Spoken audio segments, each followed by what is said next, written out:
সেই কাৰ্যসূচী লৈ লোৱা হৈছে আৰু কাৰ্বি আংলঙৰ পৰা আৰম্ভ কৰি 9টা ষ্টেট আজি একেলগে যিবিলাকক চিজ কৰা ড্ৰাগছবিলাকৰ আজি একেলগে জুই লোৱা হৈছে।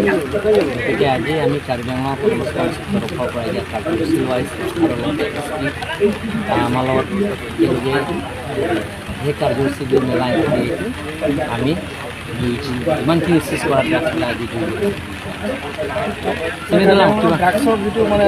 আমি কাৰ্বি আংলঙত ড্ৰাগছ মুক্ত কাৰ্বি আংলং ড্ৰাগছ অসম আৰু ড্ৰাগছ ইণ্ডিয়া ড্ৰাগছ মুক্ত ইণ্ডিয়া সেইটো কৰিব বিচাৰিছোঁ। কাৰ্বি আংলঙত আমি ড্ৰাগছ মুক্ত কাৰ্বি আংলং আমি কৰিব বিচাৰিছোঁ যাতে কোনো মানুহে ইয়াত ড্ৰাগছত বেপাৰ কৰিব নোৱাৰে আৰু যিমান পাৰোঁ আমি যিবিলাকৰ নতুনকৈ উঠি অহা যুৱক যুৱতীবিলাকৰ নিউ জেনেৰেশ্যনৰ বিলাকৰ যাতে সেই সুবিধা যাতে নিদিবৰ কাৰণে আমি ল' এণ্ড অৰ্ডাৰ লগত ভালকৈ আলোচনা কৰিছোঁ আৰু টাইমছ এণ্ড এগেইনষ্ট আমি এইটো কাৰ্বি মাছ কাউন্সিলৰ কনফাৰেন্সৰ লগতেও আলোচনা কৰিছোঁ যাতে আমি সেই ড্ৰাগছটো কেনেকৈ বন্ধ কৰিব পাৰে সেইটো আমি চেষ্টা কৰিম।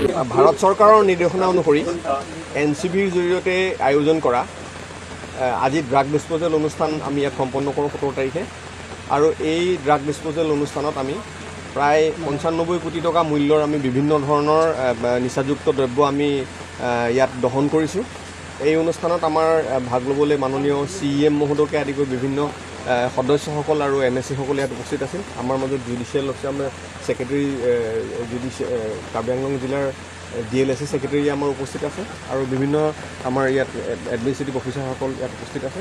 আমি প্ৰায় হেৰইন প্ৰায় 38 কিলো, তাৰপিছত ব্ৰাউন চুগাৰ 1 কিলো, গাঞ্জা প্ৰায় 1200 kilo, morphine 8 kilo, opium 10 kilo, tablet প্ৰায় 1,08,000, কফ চিৰাপে আদি কৰি বিভিন্ন ধৰণৰ নিচাযুক্ত দ্ৰব্য আমি ইয়াত আজি দহন কৰোঁ। ধন্যবাদ।